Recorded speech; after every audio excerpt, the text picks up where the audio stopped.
உண்டாகட்டும். நன்றி ஜீசஸ். கண்களை மூடி கொஞ்ச நேரம் நம் கர்த்தரை ஸ்தோத்திரம் பண்ணுவோம். ஸ்தோத்திரத்தினாலே கிருபை பெருகும் சொன்ன வசனத்தின்படி நாம் கொஞ்ச நேரம் ஸ்தோத்திரம் பண்ணும்போது நிச்சயமாகவே தேவனுடைய கிருபை அதிகமாய் கர்த்தர் இந்த கூட்டத்தில் தேவன் பொழிய பண்ணுவார். Praise the Lord. ஸ்தோத்திரம் ஸ்தோத்திரம் ஸ்தோத்திரம் ஸ்தோத்திரம். Thank you Jesus. ஸ்தோத்திரம் ஸ்தோத்திரம் ஸ்தோத்திரம் ஸ்தோத்திரம். Thank you Jesus. நன்றியோடு ஸ்தோத்திரிக்கிறோம், நன்றியோடு ஸ்தோத்திரிக்கிறோம். ஸ்தோத்திரம் ஸ்தோத்திரம் ஸ்தோத்திரம். ஆண்டவரே, இந்த கூட்டத்துக்காக நாங்கள் ஸ்தோத்திரம் பண்ணுகிறோம். ஸ்தோத்திரம் ஸ்தோத்திரம் ஸ்தோத்திரம். ஆண்டவரே, இந்த கூட்டத்தின் ஒவ்வொரு பகுதிக்காக நாங்கள் ஸ்தோத்திரம் பண்ணுகிறோம். ஸ்தோத்திரம் ஸ்தோத்திரம் ஸ்தோத்திரம்.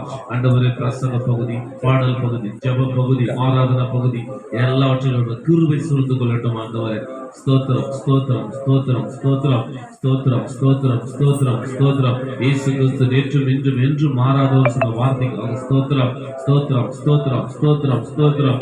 அன்பாக இருக்கிறவரே ஸ்தோத்திரம் ஸ்தோத்திரம் ஸ்தோத்திரம். இரக்கம் உள்ளவரே ஸ்தோத்திரம் ஸ்தோத்திரம் ஸ்தோத்திரம். தயவு உள்ளவரே ஸ்தோத்திரம் ஸ்தோத்திரம் ஸ்தோத்திரம். மனதிருக்கம் உள்ளவரே ஸ்தோத்திரம் ஸ்தோத்திரம் ஸ்தோத்திரம். கிருபையினாலும் இரக்கத்தினாலும் எங்களை முடிசூட்டுகிறவரே ஸ்தோத்திரம் ஸ்தோத்திரம் ஸ்தோத்திரம். ஒவ்வொரு நாளும் நன்மையும் கிருபையும் தொடர செய்கிறவரே ஸ்தோத்திரம் ஸ்தோத்திரம் ஸ்தோத்திரம் ஸ்தோத்திரம் ஸ்தோத்திரம் ஸ்தோத்திரம் ஸ்தோத்திரம். Thank you Jesus. நன்றியோடு ஸ்தோத்திரிக்கிறோம் ஆண்டவரே. அல்லேலூயா. நன்றி ஆண்டவர், நன்றி இயேசு சுவாமி. பரலோகத்தின் நல்ல பிதாவே, இந்த வேலைக்காக ஸ்தோத்திரிக்கிறோம் ஆண்டவரே. ஸ்தோத்திர சப்பா, இந்த தேவ ஊழியரை இந்த கூட்டத்தை தேவன் ஆசீர்வதிப்பீராக. ஒவ்வொரு பகுதியும் கர்த்தருடைய கரத்தில் ஒப்பு கொடுக்கிறேன். கர்த்தர் நேர்த்தியாய் நடத்தி முடிப்பீராக. ஆண்டவரே, ஸ்தோத்திர கூட்டத்துக்கு விரோதமாக செயல்படுகிறதான வானமண்டல பொல்லாத விசுவாசுடைய தந்திரங்கள் இயேசுவின் நாமத்தில் வாய்க்காதே போகட்டும். ஆண்டவரே, இயேசப்பா, பெலவானை முந்தி கட்டிகள் சொன்ன வார்த்தையின்படியே கூட்டத்துக்கு விரோதமாக ஆண்டவரே வருகிற ஊழியக்காரர்கள் விரோதமாக செயல்படுகிறதான எல்லா விசுவாசுடைய தந்திரங்கள் இயேசுவின் நாமத்தில் வாய்க்காதே போகட்டும். ஆண்டவரே, இயேசப்பா, இந்த கூட்டம் ஆரம்பம் முடியவரை என் தேவனுடைய பிரசன்னம் மாத்திரம் இருக்கட்டும். எந்த தூக்கத்தின் ஆவியும் சோம்பல் ஆவியும் இயேசுவின் நாமத்துல ஜனங்களுக்குள்ள கிரியை செய்யாதபடி இயேசுவின் நாமத்தில் அப்புறப்படுத்துவதாக. ஒவ்வொருக்கும் தேவன் உற்சாகத்தின் ஆவி தாங்கப்பா.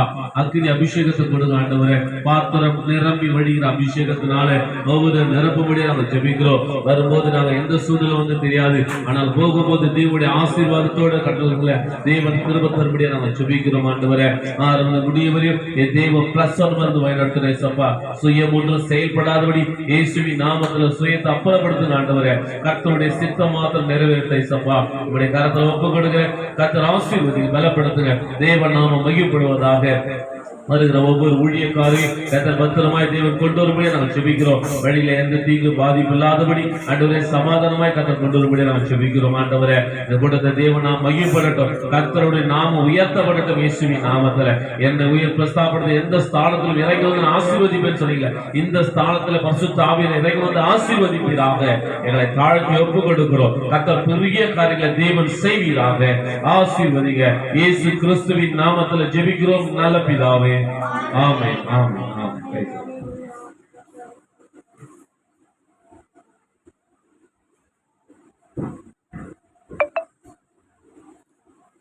Praise the Lord. Hallelujah.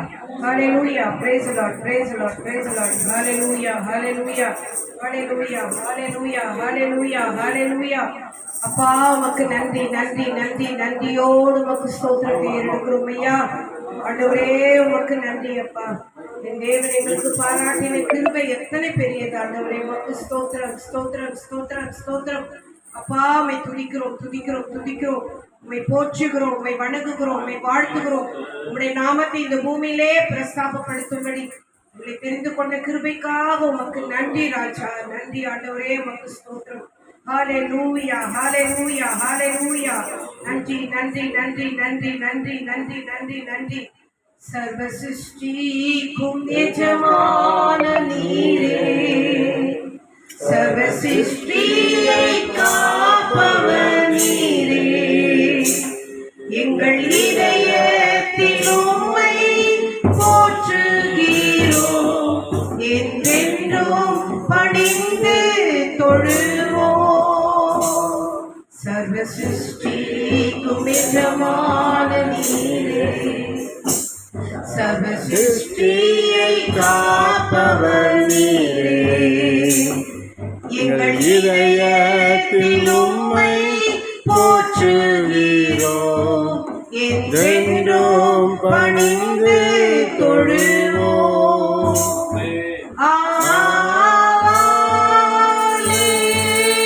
அல்லேலூயா, அல்லேலூயா,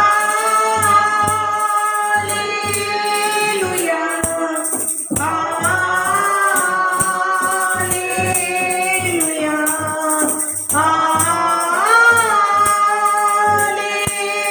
அல்லேலூயா,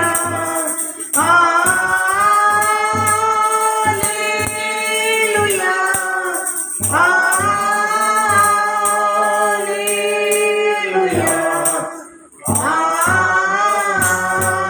அல்லேலூயா,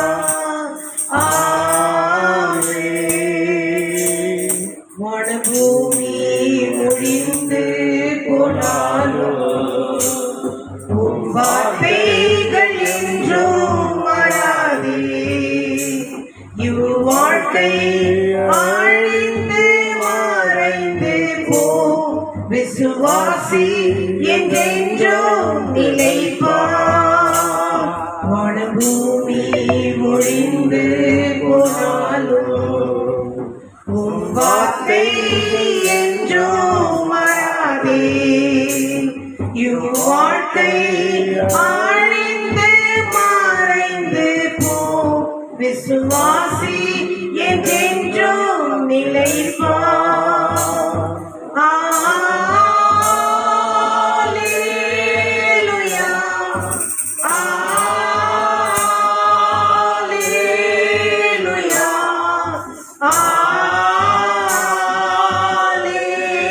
அல்லேலூயா,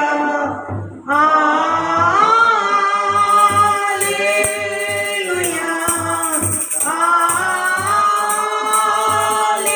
அல்லேலூயா,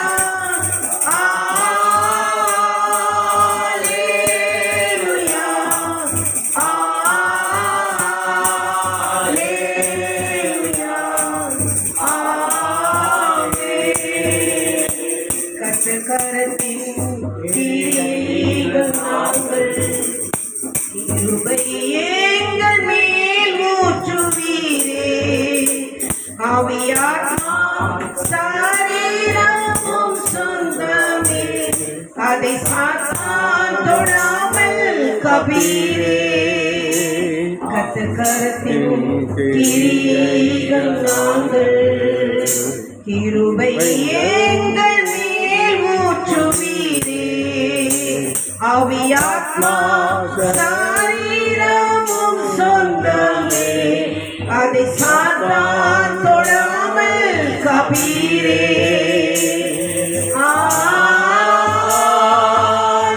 அல்லேலூயா,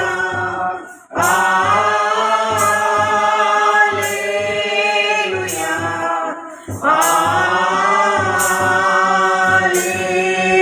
அல்லேலூயா,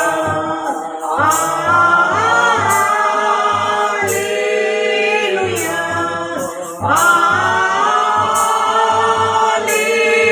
அல்லேலூயா, அல்லேலூயா, அல்லேலூயா, ஆமென். எல்லா மனிதர்க்கும் ஆண்டவர் நீரே, எல்லா ஆசீர்வாதத்திற்கும் ஊற்றே.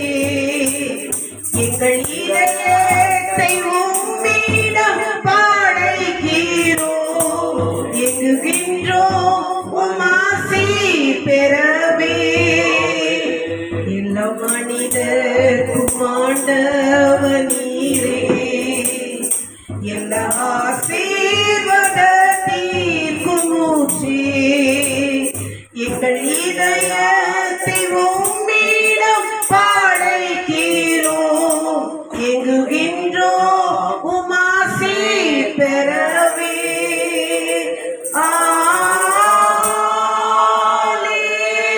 அல்லேலூயா, அல்லேலூயா,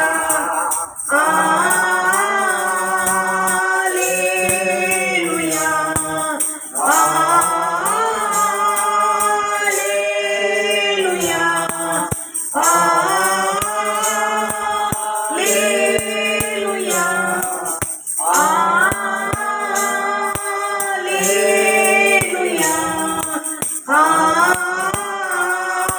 அல்லேலூயா ஆமென். சபையின் அஸ்திபாரமும் நீரே, சபையின் தாளையானவர் நீரே, சபையை மோஷித்து பாதுகாத்தின்றுமே சேர்த்துக் கொள்ள வருபவர் நீரே, சபையின் அஸ்திபாரமும் நீரே, சபையின் தாளையானவர் நீரே, சபையை மோஷித்து பாதுகாத்தென்றுமே சேர்த்துக் கொள்ள வருபவர் நீரே.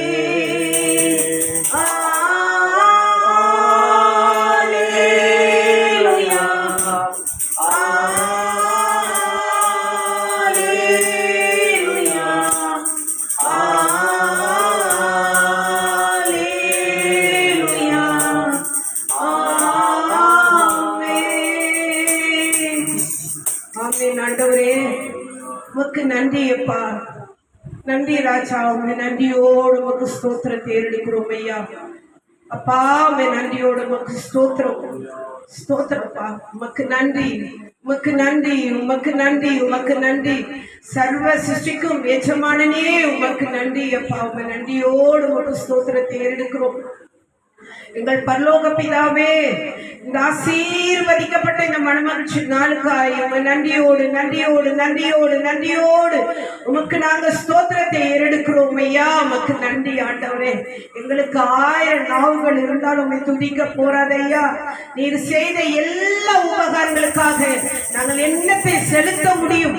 நாங்கள் ரட்சிப்பின் பாத்திரத்தை எடுத்துக்கொண்டு அனுதினமும் உம்முடைய சிலுவையை சுமந்து வர பாத்திரங்களாக இந்த பூமியிலே எங்களை வைத்திருக்கிற இந்த மகா பெரிய கிருபைக்காக உமக்கு நன்றி ராஜா. இந்த தெய்வத்தை தெய்வமாய் கொண்ட ஜனம் நாங்கள் பாக்கியம் உள்ளவர்கள். ஆமென் ஆண்டவரே. உமக்கு ஸ்தோத்திரம். உன்னதமானவருடைய மறைவிலும் சர்வ வல்லவருடைய நிழலிலும் எங்களுக்கு தங்க இடம் கொடுத்தவரே உமக்கு நன்றி. எங்கள் அடைக்கலமே உமக்கு ஸ்தோத்திரம். எங்கள் கோட்டையே உமக்கு ஸ்தோத்திரம். நாங்கள் நம்பி இருக்கிற துருகமே உமக்கு ஸ்தோத்திரம். எங்கள் கேடகமே உமக்கு ஸ்தோத்திரம். அப்பா இந்த நாளிலே அப்பா உம்முடைய கிருபை எங்களை தாங்குகிறது. உம்முடைய கிருபை எங்களை நடத்துகிறது. உம்முடைய கிருபை எங்களை சுமந்து கொண்டு இருக்கிறது. அப்பா நீ உயர்ந்தவராய் இருந்தும் தாழ்மை உள்ள எங்களை நோக்கி பார்க்கிறீரே, உமக்கு நன்றி ஐயா. உமக்கு நன்றி நன்றி நன்றி நன்றி நன்றி. உம்மை நன்றியோடு உமக்கு ஸ்தோத்திரத்தை ஏறெடுக்கிறோம் ஐயா. இந்த உலகத்திலே நாங்கள் கொண்டு எதையும் கொண்டு வரணும், நாங்கள் எதையும் கொண்டு போவதில்லப்பா. ஆனால் உம்முடைய கிருபை எங்களுக்கு மாறாததாய் எங்களை நடத்தி வருகிறதே உமக்கு நன்றி அப்பா. ஆண்டவரே, இந்த 2024 மாத வருஷத்தில் இந்த 3 மாதங்கள் எங்களை கண்மணி போல காத்ததுக்காக உமக்கு நன்றி. இந்த நேரத்தை எங்களுக்கு கொடுத்ததுக்காக நன்றி அப்பா. யாருக்கு கிடைக்காத இந்த ஸ்லாக்கியத்தை எங்களுக்கு கொடுத்ததுக்காக உமக்கு நன்றி அப்பா. தொடக்கம் முழுதும் முடிவரை உடைய பிரசன்னம் எங்களோடு தங்கி தாபரிக்க வேண்டுமாய் ஜெபிக்கிறோம் ஐயா. பரிசுத்த ஆவியானவரே நீர் வாரும் ஐயா. எங்க நல்ல போதகரே நீர் வாரும் ஐயா. எங்க நல்ல மீட்பரே நீர் வாரும் ஐயா. எங்க நல்ல நேசரே நீர் வாரும் ஐயா.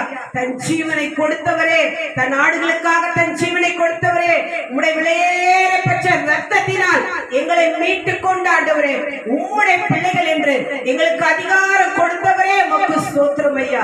இந்த வேளையிலே நாங்கள் அப்பா பிதாவே என்று கூப்பிடுகிற புத்திர சுவிகாரத்தை எங்களுக்கு கொடுத்தீரே நாதா, உமக்கு நன்றி நன்றி நன்றி நன்றி நன்றி அப்பா. உம்மை துதிக்கும் பொழுது எத்தனை ஆனந்தம் ஐயா, எத்தனை பேரின்பம் ஆண்டவரே, எத்தனை மனமகிழ்ச்சி ஆண்டவரே. உம்முடைய நாமத்தை இயேசு என்ற நாமத்தை சொல்லும் பொழுது ஆண்டவரே அப்பா எங்கள் ஜீவன் அப்பா உயிர் படைக்கிறதுக்காக ஸ்தோத்திரம் ஆண்டவரே. அப்பா இந்த வேளையிலே இந்த ஊழியக்கார கூட்டத்திலே கர்த்தர் பெரிய காரியங்களை நீ செய்ய போறதுக்காக ஸ்தோத்திரம் ஐயா. எண்ணி முடியாத அதிசயங்களை செய்ய போறதுக்காக ஸ்தோத்திரம் ஆண்டவரே. உமக்கு நன்றி நன்றி. தொடக்கம் முழுதும் உம்முடைய பிரசன்னம் எங்களோடு தங்கி தாமரிக்க வேண்டுமாய் ஜெபிக்கிறோம் ஆண்டவரே. அப்பா ஜெப வேளையை நீர் ஆசீர்வதியும் ஆண்டவரே. உமக்கு ஸ்தோத்திரம். துதிக்கிற பாடல்களை பாடும் பொழுது என் தேவனுடைய நாமம் மகிமைப்பட வேண்டும் ஐயா. நாங்கள் அப்பா பாட்டினால் துதித்து தேவனை நாங்கள் ஸ்தோத்திரத்தினால் மகிமைப்படுத்தும்படி அப்பா உமக்கு எங்களுக்கு கிருபை தாங்க, கிருபை தாங்க, கிருபை தாங்க. உமக்கு ஸ்தோத்திரம், ஸ்தோத்திரம். தேவ செய்தியை நீர் ஆசீர்வதிக்க வேண்டுமாய் ஜெபிக்கிறோம். நீர் பேசும், நாங்கள் கேட்க வேண்டும் ஐயா. உமக்கு நன்றி. எங்களோட நீங்க பேசுங்க அப்பா. உங்களுடைய நல்ல வார்த்தைகள் எங்கள் செவிகளுக்கும் எங்கள் இருதயத்துக்கும் பலன் தரும்படி எங்களுக்கு கிருபை பாராட்ட வேண்டுமா ஜெபிக்கிறோம். ஆண்டவரே உமக்கு ஸ்தோத்திரம், ஸ்தோத்திரம், ஸ்தோத்திரம். அப்பா விண்ணப்பங்களுக்காக ஸ்தோத்திரம். நாங்கள் ஏறெடுக்கிற ஒவ்வொரு விண்ணப்பங்களுக்கும் என் தேவன் ஆம் ஆமேன் என்று நீர் பதில் கொடுப்பீர் என்று விசுவாசத்தோடு உமக்கு நாங்கள் கோடி கோடி கோடி கோடி ஸ்தோத்திரத்தை ஏறெடுக்கிறோம் ஐயா. ஆசீர்வதியும், ஆசீர்வதியும். தேவ செய்தியை கொடுக்கிற அப்பா உடைய தாசர்களை இயேசுவின் நாமத்தினாலே நீர் ஆசீர்வதித்து அப்பா அவர்கள் அப்பா பேச வேண்டிய காரியங்களை என் தேவன் எங்களுக்கு அப்பா எடுத்து சொல்ல நீ கிருபை பாராட்ட வேண்டுமா ஜெபிக்கிறோம் ஐயா. அப்பா உங்களுடைய கிருபையும் உங்களுடைய இரக்கமும் உங்களுடைய ஐஸ்வர்யமும் கனமும் இந்த உலகம் கொடுக்க முடியாத சமாதானமும் சந்தோஷம் எங்களுக்கு நிலைப்பெற எங்களுக்கு கிருபை செய்ய வேண்டுமா ஜெபிக்கிறோம். ஆசீர்வதியும். துதி கன மகிமையெல்லாம் அந்த ஒருவருக்கே செலுத்துகிறோம். மீட்பின் ரட்சகர் இயேசு கிறிஸ்து நாமத்தினால் எங்கள் ஜெபங்களை ஏறெடுக்கிறோம் நல்ல பிதாவே. ஆமென், ஆமென்.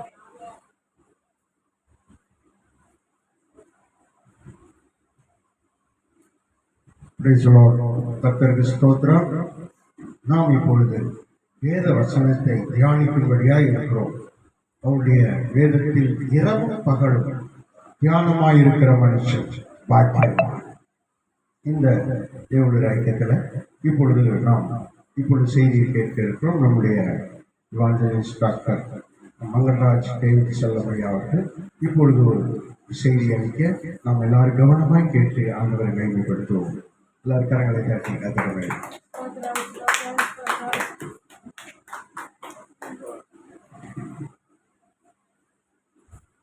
ஹல்லேலூயா. இன்றைய நாளிலும் தேவ ஊழியர்கள் ஜெப ஐக்கிய கூடுகையிலே நாம் கூடி வந்திருப்பது தேவனுடைய பெரிதான கிருபை. இன்றைய நாளிலும் வேதாகமத்திலிருந்து ஒரு சில காரியங்களை நம்முடைய வாழ்க்கை பிரயோஜனத்திற்காக நாம் கேட்க இருக்கிறோம்.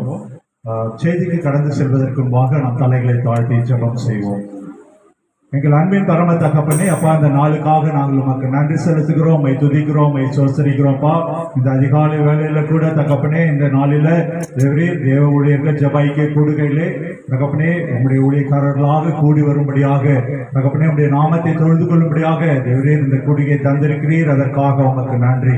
இந்த நேரத்திலும் தகப்பனே எங்களுடைய ஆத்தும ஆதாயத்திற்காக ஆவிக்குரிய வாழ்க்கைக்காக தகப்பனே உங்களே நாங்கள் வைத்திருக்க விசுவாசத்திலே பலப்படத்தக்கதாக வேதாந்தத்திலிருந்து சில காரியங்களை நாங்கள் தியானிக்கும் போது நீர் எங்களோடு பேசும்படி கேட்கிறோம். அடியனை மறைத்து நீர் வெளிப்பட வேண்டுமாறு ஜெபிக்கிறோம். இப்ப இயேசு கிறிஸ்து ஜெபிக்கிறோம் நல்ல பிதாவே. ஆமென், ஆமென். இயேசு கிறிஸ்து இந்த உலகத்தில் இருந்த பொழுது அவரோடு ஊழியம் செய்வதற்காக 12 சீஷர்களை அவர் தேர்ந்தெடுத்து அவரோடு இருக்கும்படியாக அவரோடு ஊழியத்திலே உதவி செய்யும்படியாக 12 சீஷர்களை அவர் வைத்திருந்தார். அதுல ஒரு முக்கியமான சீஷர் அப்படின்னு சொல்லி பார்க்கும்போது சீமோன் பேதுரு. நம்ம அனைவருக்கும் தெரியும் சீமோன் பேதுருவை பத்தி. சீமோன் பேதுரு அப்படின்னு சொன்னோடனே நம்மளுக்கு எல்லாருக்கும் ஞாபகம் வருது என்ன அப்படின்னு சொல்லி பாத்தீங்கன்னா, ஏசப்பாவை என்ன பண்ணாரு, மறுதளிச்சிட்டார். எல்லா நேரமும் என்ன பேதுரு அப்படின்னாலே மறுதளிச்சிட்டான் அப்படின்னு தான் நம்ம பழக்கப்பட்டிருக்கோம். ஆனால் இன்றைய தினத்திலே பேதுருவுடைய வாழ்க்கையிலே காணப்பட்ட சில நல்ல குணங்கள் நம்முடைய ஆவிக்குரிய வாழ்க்கைக்கு எப்படியாவது பிரயோஜனமாக இருக்கும். அதே போல பேதுருவுடைய வாழ்க்கையில காணப்பட்ட சில குணங்கள் எது நம்முடைய வாழ்க்கையிலே காணப்படக்கூடாது. அப்படியாக பேதுரு எப்படி ஊழியம் செய்தார், அதே போல நாம் எப்படி ஊழியம் செய்ய வேண்டும் என்ற 3 தலைப்புல ஒரு சில காரியங்களை நான் உங்களோடு பகிர்ந்து கொள்ளலாம் இருக்கிறேன். அநேக காரியங்களை நம்ம வேதாந்தம் முழுதுமாக படிக்கும்போது அநேக காரியங்கள், நல்ல குணங்கள், தேவையில்லாத குணங்கள், அவர் எப்படியாக வல்லமையாக ஊழியம் செய்தார், அநேக காரியங்கள் நம்ம கற்றுக்கொள்ள முடியும்.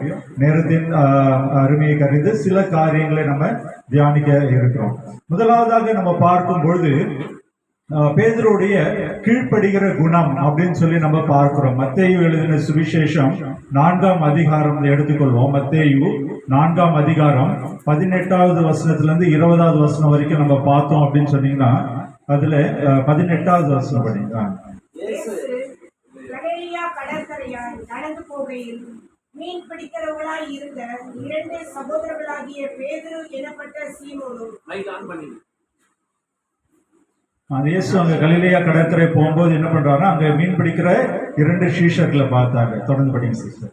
எனப்பட்ட சீமோனும் அவருடைய சகோதரனாகிய அந்திரேயாவும் கடலில் வலை போட்டுக் கொண்டிருந்த பொழுது அவர்களை கண்டு, என் பின்னே வாருங்கள், உங்களை மனுஷன் பிடிக்கிறவங்கள ஆக்குவேன் என்றார். இயேசு அங்க என்ன சொல்றாரு, இங்க பேதுருவையும் அவரோட இருந்த மக்களை பார்த்து என்ன சொல்றாரா, என் பின்னே வாருங்கள் அப்படின்னு சொல்லி சொல்றதை பாக்குறோம். அப்ப உடனே அவர்கள் என்ன பண்ணுகிற காரியம் என்ன பண்ணுங்க 20வது வசனத்தை படிங்க. உடனே அவர்கள் வலைகளை விட்டு அவருக்கு பின் சென்றார்கள். அல்லேலூயா. முதலாவதாக பேதுருடைய காரியம் நம்ம என்ன அப்படின்னு சொல்லி பார்க்கும்போது கீழ்ப்படுகிற குணம் அவரிடத்திலே காணப்பட்டது அப்படின்னு சொல்ல பாக்குறேன். என் பின்னே வாருங்கள் அப்படின்னு சொன்ன உடனே என்ன ஏது அப்படின்னு சொல்லி எந்த ஒரு கேள்வியும் கேட்கல. அதுதான் நம்முடைய ஆவிக்குரிய வாழ்க்கையில ஒரு முக்கிய ஒரு காரியமாக காணப்படுகிறது. இயேசு கிறிஸ்து நம்முடைய வாழ்க்கையில என்ன சொல்லுகிறாரோ, எதை செய்ய சொல்லுகிறாரோ, எப்படி செய்ய சொல்லுகிறாரோ அதற்கு நாம் செவி சாய்க்கிறவர்களாக கீழ்ப்படுகிறவர்களாக நாம காணப்பட வேண்டும். அதுதான் நம்முடைய வாழ்க்கையில முக்கியமாக நாம அறிந்து கொள்ள வேண்டியதா இருக்கு. ஆவிக்குரிய வாழ்க்கையில முன்னேறி செல்ல வேண்டும் என்றால் முதலாவது பாடம் என்ன அப்படின்னா கீழ்ப்படுகிற குணம். அது பேதுருவிடத்திலே காணப்பட்டது அப்படின்னு சொல்லி பார்க்கிறோம். அவருடைய தொழில் என்ன, மீன் பிடிக்கிற தொழில். அதை விட்டு அவருக்கு வேற ஒண்ணுமே தெரியாது.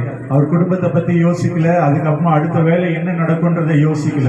ஆனால் இயேசு கிறிஸ்து சொன்னாரு, என் பின்னே வாங்க அப்படின்னு சொன்னா எல்லாவற்றையும் விட்டு அவருக்கு பின் சென்றார்கள் அப்படின்னு சொல்லி பார்க்கிறோம். அல்லேலூயா. இதுதான் நம்முடைய ஆவிக்குரிய வாழ்க்கையில நம்ம முதலாவதாக அறிந்து கொள்ள வேண்டும். இயேசு கிறிஸ்து நமக்கு அனுதின வாழ்க்கையில என்ன சொல்லிக் கொடுக்கிறாரோ, நாம் வேதத்தை வாசிக்கும் போது, செய்தியை கேட்கும் போது என்ன காரியங்களை நமக்கு வெளிப்படுத்துகிறாரோ அதற்கு நாம் கீழ்ப்படுகிறவர்களாக நம்ம காணப்பட வேண்டும் அப்படின்னு சொல்லி பார்க்கிறோம். அடுத்ததாக நம்ம பார்க்கும் பொழுது மத்தேயு 14ஆம் அதிகாரம், மத்தேயு 16ஆம் அதிகாரம், மத்தேயு 16ஆம் அதிகாரம் 13 16 வரை உள்ள வசனங்களை வாசிப்போம்.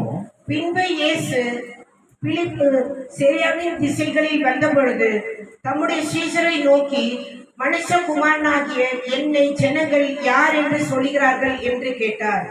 அதற்கு அவர்கள், சிலர் உம்மை யோவான் ஸ்நானகன் என்றும், சிலர் எலியா என்றும், வேறு சிலர் எரேமியா அல்லது தீர்க்கதரிசிகளில் ஒருவர் என்றும் சொல்கிறார்கள் என்றார்கள். அப்பொழுது அவர், நீங்கள் என்னை யார் என்று சொல்கிறீர்கள் என்று கேட்டார். சீமோன் பேதுரு பிரவித்திரமாக, நீ ஜீவனுள்ள தேவனுடைய குமாரனாகிய கிறிஸ்து என்றான். அல்லேலூயா. இப்ப இரண்டாவது காரியம், இயேசு கிறிஸ்துவை அறிகிற விதத்திலே பேதுரு அறிந்திருந்தான் அப்படின்னு சொல்லி பார்க்கிறோம் இல்லையா. இயேசு கிறிஸ்துவை அறிந்திருந்தான், சரியாக அறிக்கை செய்தான் அப்படின்னு சொல்லி பார்க்கிறோம். நம்முடைய வாழ்க்கையில இயேசு கிறிஸ்துவை நம்ம எப்படி பிரதிபலிக்கிறோம், இயேசு கிறிஸ்து யார் என்று சொன்னால் நம்மால எப்படியாக அவரை அறிக்கை செய்ய முடிகிறது. அங்க அப்ப எப்படி பார்த்தீங்க அப்படின்னு சொன்னீங்கன்னா, அந்த 16வது வசனத்தை நம்ம பார்க்கும்போது சீமோன் பேதுரு எப்படி உத்தரவு கொடுக்கிறாரு, நீர் ஜீவனுள்ள தேவனுடைய குமாரனாகிய கிறிஸ்து என்றான். அல்லேலூயா. அப்படியான ஒரு வைராக்கியமாக மற்றவர்கள் எப்படி சொன்னா என்ன, எனக்கு தெரியும் இயேசு கிறிஸ்து யார் என்று, அவர் எப்படிப்பட்டவர் என்று எனக்கு தெரியும் என்று சொல்லி அங்க சீமோன் என்ன பண்றாரா, பேதுரு என்ன பண்றாரா, இயேசு கிறிஸ்துவை அறிக்கை செய்கிறார். நம்முடைய வாழ்க்கையில கூட எப்பேற்பட்டதான சூழ்நிலை, எப்பேற்பட்டதான இக்கட்டான நேரம் வந்தாலும் இயேசு கிறிஸ்துவை மறுதலிக்காதபடி நாம் வைராக்கியமாக என்ன சொல்லணும், இயேசு கிறிஸ்து என்ன பண்ண, தேவனுடைய குமாரனாகிய கிறிஸ்து என்று சொல்லி அறிக்கை செய்வதில் நம்ம ஒரு நாளும் வெட்கப்படுகிறவர்களாக நம்ம காணப்படக்கூடாது அப்படின்னு சொல்றோம். முதலாவதாக நம்ம பார்த்தோம், அவர் கீழ்ப்படுகிற குணம் நிறைந்தவராக காணப்பட்டார். இரண்டாவதாக நம்ம பார்க்கிறோம், அவர் இயேசு கிறிஸ்துவை அறிக்கை செய்கிறவராக காணப்பட்டார். அதற்காக தான் நம்ம எல்லாருமே அழைக்கப்பட்டிருக்கிறோம் இல்லையா. இயேசு கிறிஸ்துவை நம்ம அறிக்கை செய்யணும், அநேகரை இயேசு கிறிஸ்துவை வழி நடத்த வேண்டும். அதற்காக தான் நாம் அழைக்கப்பட்டிருக்கிறோம். அப்ப நம்முடைய வாழ்க்கையில நாம் என்ன சொல்ல வேண்டும், எந்த ஒரு சூழ்நிலையில இயேசு இன்றும் ஜீவிக்கிறார், அவர் நமக்காக பிதாவின் வலது வாசலே பரிந்து பேசிக் கொண்டிருக்கிறார், நியாயத்திற்கு மறுபடியும் பூமியிலே அவர் 2ஆம் தரம் வருவார் என்ற அந்த அறிக்கை செய்கிறவர்களாக, அவர் ஜீவனுள்ள தேவன் என்று அறிக்கை செய்கிறவர்களாக நாமும் காணப்பட வேண்டும் என்று சொல்லி நம்ம பார்க்கிறோம். அடுத்தபடியாக நம்ம பார்க்கும்போது பேதுருடைய வாழ்க்கையில காணப்பட்டதான இன்னொரு குணம் என்ன அப்படின்னு சொல்லி பார்த்தீங்கன்னா, லூக்கா எழுதின சுவிசேஷம் 24ஆம் அதிகாரம், லூக்கா எழுதின சுவிசேஷம் 24ஆம் அதிகாரத்துக்கு நேராக திருப்பிக் கொள்வோம். அதுல 11, 12வது வசனத்தை பார்ப்போம். லூக்கா 24ஆம் அதிகாரம் 11-12. இவர்களுடைய வார்த்தைகள் அவர்களுக்கு வீண் பேச்சாக தோன்றியதினால் அவர்கள் இவரை நம்பவில்லை.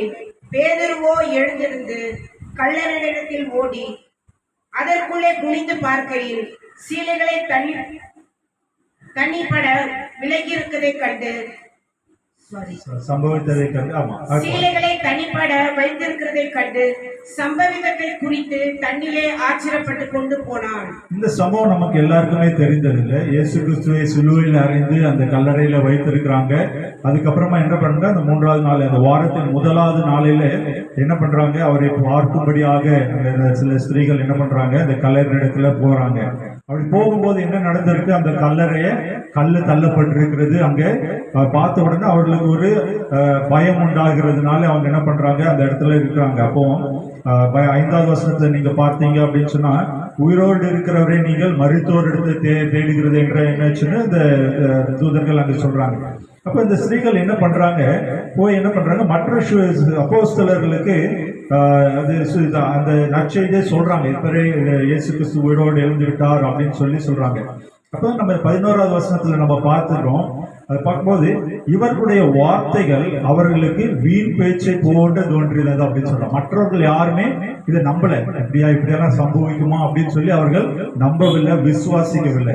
ஆனால் பேதுருவோ, அந்த இடத்துல பேதுருவோ குறித்து என்ன சொல்லியிருக்கு, அந்த வார்த்தையை கேட்ட உடனே பேதுரு விசுவாசித்தான், ஒரு நம்பினான் அப்படின்னு சொல்லி பார்க்கிறோம். 3வதாக பேதுருடைய வாழ்க்கையில ஒரு காரியம் என்ன அப்படின்னு சொல்லிப்பான், நம்பிக்கை காணப்பட்டது. அவன் நம்புகிறவனாக இருந்தான் அப்படின்னு சொல்லி பார்க்கிறோம். அந்த நம்பிக்கையின் குணம் நம்மிடத்திலே காணப்பட வேண்டும். ஆவிக்குரிய வாழ்க்கையில இயேசு கிறிஸ்து என்னுடைய வாழ்க்கையில அற்புதங்களை செய்வார், அடையாளங்களை நடத்துவார், என்னுடைய வாழ்க்கையிலே காணப்படாதவைகளை அவர் உண்டு என்று சொல்லி இருக்கிறார், அதை நடத்தி தருவார் என்று நம்ப வேண்டும். அந்த நம்ப அப்படியே விசுவாசமாக அது மாறி நம்ம என்ன பண்ணோம், பலப்பட வேண்டும் அப்படின்னு சொல்லி பார்க்கிறோம். இந்த இடத்துல யாருமே, கூட இருந்த மற்ற சீஷர்கள், மற்ற மனிதர்கள் யாருமே என்ன பண்றாங்க, வீண் பேச்சு என்று அதை உதாசீனப்படுத்தின நேரத்துல பேதுரு என்ன பண்றாரு அப்படின்னு சொல்லி பார்த்தோம்னா, அதை பேதுருவோ எழுந்து கல்லறை இடத்துல ஓடி அப்படின்னு சொல்றாங்க. துரிதமாய் அவர் செயல்படுகிற காரியத்தை நம்ம பார்க்கிறோம் இல்லையா. நம்முடைய வாழ்க்கையில நம்ம ஒரு கர்த்தர் நமக்கு கொடுத்திருக்கிற வாக்கு தத்தத்தை நம்ம அதை நம்பி மட்டும் அப்படியே இருந்துடாதபடி என்ன பண்ணணுமா, துரிதமாய் செயல்படுகிறவர்களாக காணப்பட முடியும். அப்படிதான் இந்த பேதுருடைய வாழ்க்கையில காணப்பட்டது. அதனாலே அவர் அந்த இடத்துல ஒரு அற்புதத்தை காண முடிந்தது அப்படின்னு சொல்லி பார்க்கிறோம். இப்போ 3 காரியங்களே பேதுருவிடத்திலே காணப்பட்ட நல்ல குணங்கள் என்று சொல்லி நம்ம பார்த்தோம். முதலாவதாக கீழ்ப்படுகிற குணம் என்று சொல்லி பார்த்தோம். 2வதாக இயேசு கிறிஸ்துவை அறிக்கை செய்த, இயேசு கிறிஸ்துவை முழுமையாக அறிந்திருந்த குணம் என்று சொல்லி பார்த்தோம். அடுத்தபடியாக பார்த்தோம் நம்பிக்கை, நல்ல ஒரு நம்பிக்கை உள்ள, அவர் நம்பிக்கை உடைய மனிதன் என்று சொல்லி பார்த்தோம். இந்த 3 குணங்கள் நம்முடைய ஆவிக்குரிய வாழ்க்கையில தேவைப்படுகிறது. அப்படியாக இருக்கும்போது நாம் ஆவிக்குரிய வாழ்க்கையில மென்மேலும் பலப்பட முடியும், முன்னேறி செல்ல முடியும் என்று சொல்லி பார்க்கிறோம். ஆமா, அடுத்தபடியாக நம்ம பார்க்கும்போது பேதுருவுடன் காணப்பட்ட 3 குணங்கள் நம்மிடத்துல காணப்படக்கூடாது அப்படின்னு சொல்லி பார்க்கும்போது நம்ம சொல்ல எடுத்தோடனே நம்ம மறுதளிக்கிறது அப்படின்னு சொல்லி நம்ம அதை ஏற்கனவே சொல்லிட்டோம் இல்லையா. அப்ப நம்ம அடுத்தபடியாக நம்ம பார்க்க போகிற ஒரு பாடம், மத்தேயு எழுதின சுவிசேஷம் 14ஆம் அதிகாரம் எடுத்தீங்க. மத்தேயு எழுதின சுவிசேஷம் 14ஆம் அதிகாரம் 30-31 வசனத்தை நம்ம வாசிப்போம். மத்தேயு 14ஆம் அதிகாரம் 30-31. காற்று பலமாய் இருக்கிறதை கண்டு பயந்து அமிழ்ந்து போகையில், ஆண்டவரே என்னை ரட்சியும் என்று கூப்பிட்டார். உடனே இயேசு கையை நீட்டி அவனை பிடித்து, அற்ப விசுவாசியே, ஏன் சந்தேகப்படுகிறாய் என்றார். இங்க பாத்தீங்கன்னா என்ன நடக்குது அப்படின்னு சொல்லி பாத்தீங்கன்னா, சீஷர்கள் ஒரு இடத்துல இருந்து இன்னொரு இடத்துல படகுல செல்கிற காரியத்தை நம்ம பார்க்கிறோம் இல்லையா. அப்போ என்ன நடக்குது அப்படி 4ஆம் ஜாமத்திலே பார்க்கும்போது என்ன ஆகுது அப்படின்னா, அந்த கடல்ல அவர்கள் அந்த கடந்து செல்ல முடியாதபடி அவர்கள் கஷ்டப்படுகிறார்கள். எதிர்காத்து அதிகமாக இருந்தது. இந்த 24வது வருஷத்துல பாத்தீங்கன்னா, அதற்குள்ளாக படகு நடவு கடவுளே சேர்ந்து எதிர்காற்றாய் இருந்தபடினாலே அலைகளினால் அலைவுபட்டது அப்படின்னு சொல்லி பார்க்கிறோம். அவர்களால் என்ன பண்ண முடியல, தண்டு வலித்துக் கொண்டு அக்கறைக்கு செல்ல அவர்கள் கடினப்பட்டார்கள் அப்படின்னு சொல்லி பார்க்கிறோம். இந்த நேரத்துல தான் இயேசு கிறிஸ்து என்ன பண்றாராம், அந்த கடலின் மேல நடந்து வருகிறதான ஒரு காரியத்தை பார்க்கிறோம். அப்படி இருக்கும்போது அங்க என்ன பண்ணாரு, பேதுரு என்ன பண்ணாராம், கையை நீட்டி இயேசு கிறிஸ்து, நீரே ஆனால் நான் வரட்டும் அப்படின்னு சொல்லி அந்த இடத்துல சொல்றாரு இல்லையா. அப்ப இயேசு கிறிஸ்து சொல்றாரு, அப்போ நீ இறங்கி வா அப்படின்னு சொல்லி அந்த இடத்துல பார்க்கிறோம் இல்லையா. அப்போ 29வது வசனத்தை பார்த்தீங்கன்னா, அதற்கு அவர் வா என்றார். அப்பொழுது பேதுரு படவை விட்டு இறங்கி இயேசுவிடத்தில் போக ஜலத்தின் மேல் நடந்தான். இதுவரைக்கும் பேதுரு கிட்ட ஒரு நல்ல குணம் காணப்பட்டது, தைரியமான குணம், ஒரு விசுவாசம் காணப்பட்டது. ஆனா திடீர்னு என்ன அடிச்சு அப்படி பார்த்தீங்கன்னா, அவர் சுற்றி இருக்கிற காரியங்களை பார்க்கிறாரு. காற்றையும் அந்த கடலையும் பார்த்த உடனே பயந்து போகிறார் இல்லையா. அந்த பயந்து போறதுனால என்னாச்சு, அமிழ்ந்து போக ஆரம்பிக்கிற அனுபவம் படுது இல்லையா. அப்போ அந்த பேதுருவோட காணப்பட்ட ஒரு இது இயேசு கிறிஸ்துவினால இருந்த நம்பிக்கையை வைத்து விட்டு வெளியில அந்த சுற்றி இருக்கிற சூழ்நிலையை பார்த்து அவர் சந்தேகப்பட்டு விட்டார். இயேசு எனக்கு எல்லாவற்றையும் செய்ய முடியும் அப்படின்ற அந்த ஒரு நம்பிக்கை அவர் இழந்து என்ன பண்றாரா, சந்தேகப்பட்டார். அப்போ நமக்கு காணப்படக்கூடாத ஒரு காரியம் சந்தேகம் நம்முடைய வாழ்க்கையில காணப்படக்கூடாது. நமக்கு கொடுக்கப்பட்டிருக்கிற வாக்கு தத்தங்களாக இருந்தாலும் சரி, நமக்கு கொடுக்கப்பட்டிருக்கிற குடும்ப வாழ்க்கையாக இருந்தாலும் சரி, நமக்கு கொடுக்கப்பட்டிருக்கிற ஊழியமாக இருந்தாலும் சரி, எந்த ஒரு சந்தேகத்தின் ஆவி நம்மிடத்திலே காணப்படவே கூடாது. நாம் தேவனுக்குள்ளாக பலப்படுகிறவர்களாக, எப்பொழுதும் அவர் மேல சார்ந்து இருக்கிறவர்களாக நம்ம காணப்படும். அப்போ பேதுரு கிட்ட காணப்பட்ட அந்த சந்தேக குணம் நம்மிடத்திலே காணப்படக்கூடாது என்று சொல்லி முதலாவதாக அறிந்து கொள்கிறோம். அடுத்தபடியாக நம்ம பார்ப்போம் மத்தேயு 16ஆம் அதிகாரம் 21, 23, 21லிருந்து 23 வரைக்குள்ள வசனங்களை வாசிப்போம். மத்தேயு 16வது அதிகாரம் 21லிருந்து நம்ம பார்ப்போம். அதன் முதல் இயேசு தாம் எருசலேமுக்கு போய் மூப்பராலும் பிரதான ஆசாரியராலும் வேத பாரகராலும் பல பாடுகள் பட்டு கொலை உண்டு 3ஆம் நாளில் எழுந்திருக்க வேண்டும் என்பதை தம்முடைய சீஷர்களுக்கு சொல்ல தொடங்கினார். இந்த இடத்துல பார்க்கும்போது இயேசு கிறிஸ்து என்ன பண்றாரா, தன்னுடைய சீஷர்களுக்கு முன்னறிவிக்கிறார். தான் பாடுபட போகிறதையும் தான் சிலுவையில் அறைய போகிற காரியங்களை குறித்து முன்னறிவிக்கிறார் அப்படின்னு சொல்லி பார்க்கிறோம். அப்போ அதுக்கு அடுத்ததாக என்ன நடக்கிறது, 22வது வசனத்துல, அப்பொழுது பேதுரு அவரை தனியே அழைத்து கொண்டு போய், ஆண்டவரே, இது உமக்கு நேரிடக்கூடாது, இது உமக்கு சம்பவிப்பது இல்லை என்று அவரை கடிந்து கொள்ள தொடங்கினார். இந்த இடத்துல பார்க்கும்போது நம்ம உலக பிரகாரமாக நம்ம பார்க்கும்போது என்ன ஒரு நல்ல அட்வைஸ் தான் இல்லையா.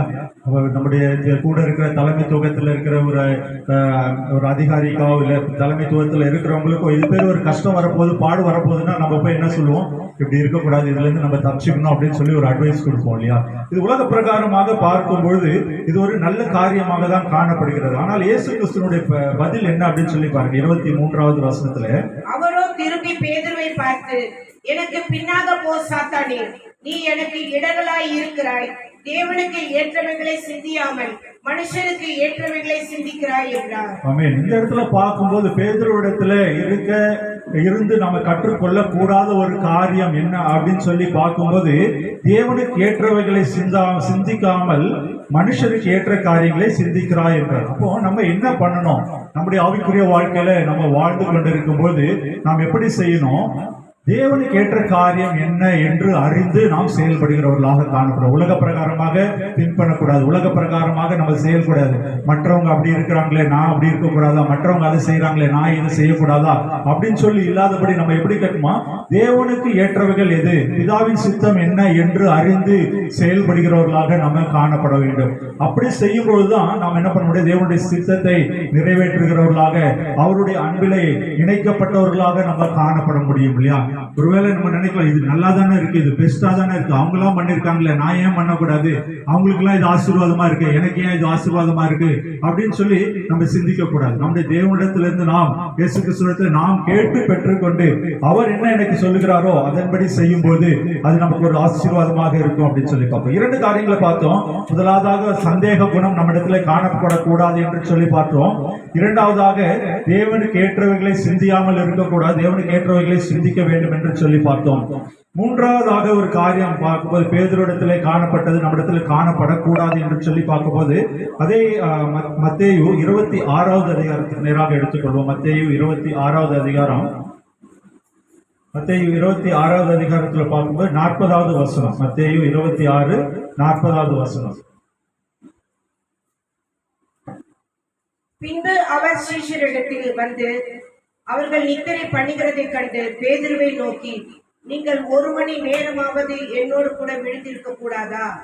இங்க பாத்தீங்க அப்படின்னு சொன்னா ஒரு பேதுருடைய காணப்பட்ட ஒரு குணம் என்ன அப்படின்னு சொல்லி பார்த்தீங்கன்னா, ஒரு பொறுப்பற்ற குணத்தை பார்க்க முடிகிறது. அவர் வந்து இப்போ இயேசு கிறிஸ்து அவர் வந்து ஒரு நம்பிக்கை உரிய ஆளாக நினைத்து அவரும் அவரோட கூட இன்னும் 2 சீஷர்களை என்ன பண்றாரு, அந்த கெத்செமனே மலைக்கு கூட்டு போயிட்டு அவரோடு ஜெபிக்கும்படியாக அங்கே ஏவுகிறார். ஆனா இந்த இடத்துல பேதுரும் அவரோடு இருந்த மனிதர்கள் என்ன பண்றாங்க, நித்திரைக்குள்ளாக தூங்குகிறவர்களாக காணப்பட்டார்கள். ஒரு பொறுப்பற்ற நிலை. எப்படியாக என்னுடைய தலைவருக்கு அந்த இடத்துல அந்த இயேசு கிறிஸ்துவுக்கு அந்த ஒரு உபத்திரம் வரக்கூடாது என்று வாஞ்சித்து இருந்தாரு, அது சரியாக இருக்குது, உலக பிரகாரம் நினைச்சாரு. ஆனா இந்த இடத்துல விழித்திருந்து ஜெபிக்கும்படியாக சொல்லும் போது அவர் என்ன பண்றாராம், விழித்திருந்து ஜெபிக்காதபடி என்ன பண்றாரு, அவர் நித்திரை பண்ணுகிற காரியத்தை பார்க்கிறோம். இயேசு கிறிஸ்து தன்னுடைய வேதனை அங்க வெளிப்படுத்துகிறார். 1 மணி நேரமாவது என்னோட கூட விழித்திருக்க கூடாதா அப்படின்னு சொல்லி பார்க்கிறோம். அப்போ நம்முடைய ஆவிக்குரிய வாழ்க்கையில காணப்படக்கூடாத குணம் என்ன அப்படின்னு சொல்லி பார்க்கிறோம்னா, இந்த பொறுப்பற்ற தன்மை. இயேசு கிறிஸ்து நம்மை எதற்காக அழைத்தாரோ, எந்த ஒரு காரியத்திற்காக நம்மை அழைத்தாரோ அந்த அழைப்பில உண்மையோடு உத்தமத்தோடு இருக்க வேண்டும். அதிலே விழிப்பாக நம்ம செயல்பட வேண்டும்.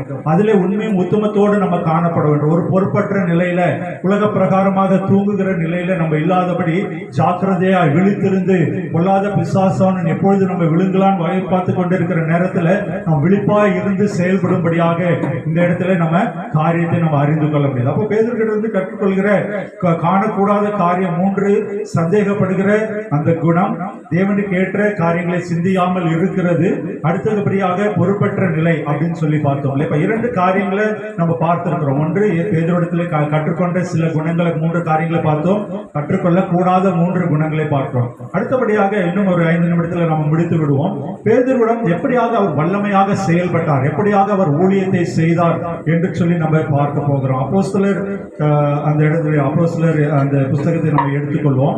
4ஆம் அதிகாரம் 13வது வசனத்துக்கு நேராக நம்ம எடுத்துக்கொள்வோம். அப்போஸ்தலர் 4ஆம் அதிகாரம் 13வது வசனம். பேதுருவும் யோவானும் பேசுகிற தைரியத்தை அவர்கள் கண்டு, அவர்கள் படிப்பு அறியாதவர்கள் என்றும் பேதமை உள்ளவர்கள் என்றும் அறிந்தபடியினால் ஆச்சரியப்பட்டு, அவர்கள் இயேசுவோடு கூட இருந்தவர்கள் என்றும் அறிந்து கொண்டார்கள். அல்லேலூயா.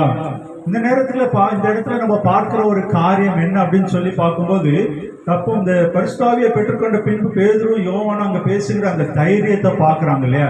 நம்முடைய விசுவாசம் எப்படியாக இருக்கிறது, நாம் எப்படியாக ஊழியம் செய்து கொண்டு இருக்கிறோம், எப்படியாக சாட்சியாக இருக்கிறோம் அப்படின்றத இந்த இடத்துல நம்ம கற்றுக்கொள்ள முடிகிறது. பேதுரு ஒரு காலத்துல மறுதளிக்கிறவனாக இருந்தான், சந்தேகப்படுகிறவனாக இருந்தான், தேவனுக்கு ஏற்ற காரியங்களை சிந்திக்காதவனாக இருந்தான். ஆனால் அந்த பரிசுத்தாவியை பெற்றுக்கொண்ட பிறகு இந்த இடத்துல பேதுரு யோவான் எப்படி ஒரு தைரியமாக பேசுகிறதை மக்கள் பாடுறாங்க. அவர்களுக்கு படிப்பறிவு இல்லாம இருந்தாலும் அவர்கள் என்ன பண்ணாங்க, ஒரு வல்லமையாக அவர்கள் செயல்படுகிறதை பார்த்தாங்க. இதுல ஒரு முக்கியமான ஒரு காரியம், இந்த கடைசி பகுதியை பார்க்கும்போது, அவர்கள் இயேசுவுடனே கூட இருந்தவர்கள் என்று அறிந்து கொண்டார்கள். அல்லேலூயா. இது ஒரு முக்கியமான காரியம். நம்ம ஊழியம் செய்யும் போது நாம் இயேசு கிறிஸ்துவோடு இருக்கிறோம் என்று மற்றவர்கள் சாட்சி கொடுக்கிறார்களா, அதுதான் ஒரு முக்கியமான காரியம் இல்லையா. அதுதான் நம்ம இந்த இடத்துல நாம் கற்றுக்கொள்கிற காரியம். தைரியத்தோடு இயேசு கிறிஸ்துவோடு இணைந்து இருக்கிற அந்த ஒரு வல்லமையின் ஊழியத்தை நாம் செய்ய அழைக்கப்படுகிறோம். பேதுருவிடத்திலிருந்து கற்றுக்கொள்கிற அடுத்த காரியம், இயேசு எப்படி வந்த வல்லமையின் ஊழியம் அந்த இடத்துல நம்ம இடத்துல காணப்பட வேண்டும் என்று சொல்லி பார்க்கிறோம். அடுத்தபடியாக நம்ம பார்க்கும்பொழுது அப்போஸ்தலர் 10ஆம் அதிகாரம் 25, 26. அப்போஸ்தலர் 10ஆம் அதிகாரம் 25, 26 வசனங்களை நம்ம வாசிப்போம். பேதுரு உள்ளே பிரவேசித்த பொழுது கொர்நேலியு அவனுக்கு எதிர்கொண்டு போய் அவன் பாதத்தில் விழுந்து பணிந்து கொண்டான். பேதுரு அவனை தூக்கி எடுத்து, எழுந்திரும், நானும் ஒரு மனுஷன் தான் என்றான். அல்லேலூயா. இந்த இடத்துல பார்க்கும்போது அவர் ஆவியில எப்படியாக இருந்தார், ஒரு எளிமையுள்ள மனிதனாக அவர் காணப்பட்டார், பெருமை இல்லாதவராக அவர் வாழ்ந்தார் என்று சொல்லி அறிந்து கொள்ள முடிகிறது இல்லையா. இப்படிதான் நம்முடைய ஊழியம் காணப்பட வேண்டும். கனமானவைகளை தேடி ஓடக்கூடாது, பெருமைகளை ஓடி தேடக்கூடாது, புகழ் எங்கு, பெருமை எங்க இருக்கு அப்படின்னு சொல்லி தேடி ஓடுகிறவர்களாக நம்ம காணப்படக்கூடாது. இந்த இடத்துல அவருடைய தாழ்மையின் குணத்தை நம்ம அறிந்து கொள்ள முடிகிறது.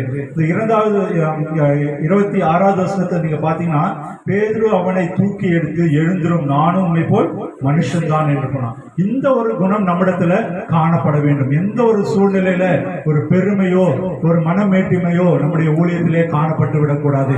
கர்த்தர் நமக்கு ஒரு கனமான பாத்திரத்தை கொடுத்திருக்கிறார், அபிஷேகித்திருக்கிறார், வல்லமைகளை கொடுத்திருக்கிறார், அநேக காரியங்களை கர்த்தர் நமக்கு கொடுத்திருக்கிறார்.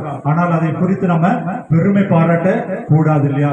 அப்படியாக நம்ம பெருமை பாராட்டுவோம் என்றால் கர்த்தரை நம்ம மறுதலிக்கிறவர்களாக நம்ம காணப்படுகிறோம். அந்த இடத்துல அந்த உலக பிரகாரமாக அந்த இடத்துல வந்து அந்த பெருமையை அந்த பேதுரு என்ன பண்றாராம், அவர் வந்து தடை செய்கிறது காரியத்தை நம்ம பார்க்கிறோம் இல்லையா? நம்முடைய ஊழியத்துல, நம்முடைய ஆவிக்குரிய வாழ்க்கையில நாம் இப்படியாக நம்ம ஊழியத்தை செய்யும்படியாக நம்ம கற்றுக்கொள்கிற காரியத்தை நம்ம பார்க்கிறோம், எடுத்துக்கொள்கிறோம். அடுத்தபடியாக மூன்றாவதாக எப்படியாக ஊழியம் செய்தார்கள் என்று சொல்லி பார்க்கும்போது அப்போஸ்தலர் 3ஆம் அதிகாரம் 6வது வசனம். அப்போஸ்தலர் 3ஆம் அதிகாரத்துக்கு நேராக நம்ம எடுத்துக்கொள்வோம். அப்போஸ்தலர் 3ஆம் அதிகாரம் 6வது வசனம். அப்பொழுது பேதுரு, வெள்ளியும் பொன்னும் என்னிடத்தில் இல்லை, என்னிடத்தில் உள்ளதை உனக்கு தருகிறேன், நசரனாகிய இயேசு கிறிஸ்துவின் நாமத்தினாலே நீ எழுந்து நட என்று சொல்லி வலது கையினால் அவனை பிடித்து தூக்கிவிட்டார். உடனே அவனுடைய கால்களும் கரடுகளும் பலன் கொண்டது. ஹல்லேலூயா. இது ஒரு முக்கியமான காரியம். நம்முடைய ஊழியத்துல நம்ம கற்றுக்கொள்ள வேண்டியது, பேதுருவிடத்திலிருந்து நம்ம கற்றுக்கொள்ள வேண்டியது என்ன அப்படின்னு சொன்னா, அநேக நேரங்களில உலக பிரகாரமான ஆசீர்வாதமாக பொண்ணும் பொருளும் நம்ம இடத்துல இல்லாம இருக்கலாம், ஆனால் தேவனுடைய வல்லமை நம்ம இடத்துல வெளிப்படுகிறதாக காணப்படும். ஹல்லேலூயா.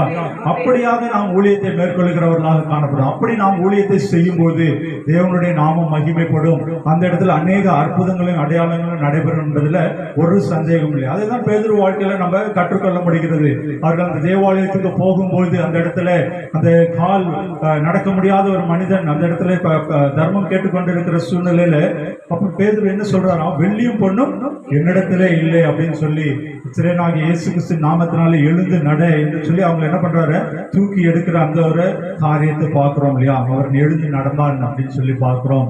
இப்படியாக நம்ம உலக பிரகாரமாக நம்ம ஒருவேளை சோதனைக்காக உட்படலாம், நம்முடைய தேவைகள் சந்திக்கப்படாம இருக்கிற, நமக்கு இந்த பொருள் இருந்ததுன்னா இந்த காரியத்தை மேற்கொள்ள முடியுமே அப்படின்னு சொல்லி அநேக காரியங்கள் குறித்து நம்ம அங்கலாய்க்கலாம். ஆனால் அதை விட முக்கியமானது தேவனுடைய வல்லமை நம்மிடத்தில் வெளிப்பட வேண்டும், நம்முடைய ஊழியத்திலே அது வெளிப்பட வேண்டும். அப்படியாக நாம் செய்யும் போது எப்படி பேதுரு அதற்கென்று ஒரு பெரிய சாட்சியாக இருந்தாரோ அதே போல நம்மளாலும் நம்முடைய ஊழியத்தை சாட்சியாக நடத்த முடியும் என்பதில் ஒரு சந்தேகம் இல்லை.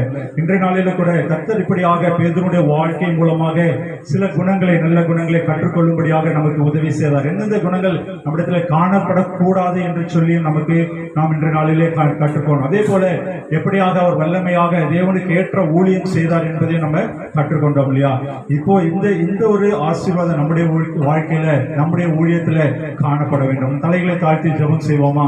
எங்கள் அன்பின் பரம தகப்பனே, அப்பா இந்த நாளுக்காக நாங்கள் உமக்கு நன்றி செலுத்துகிறோம்.